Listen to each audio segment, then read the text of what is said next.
দেখেন আমাদের পুষি বিলাই আমার ছেলের জন্য মাছ আনছি, 2টা শিং একটা কই।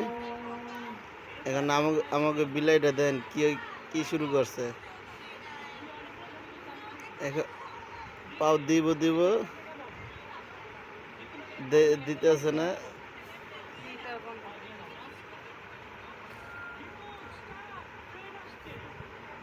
বিলাইটা কি করবো ভাইবা চিন্তা পাইতেছে না।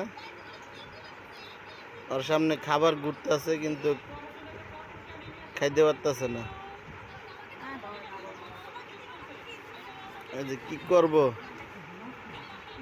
হ্যাঁ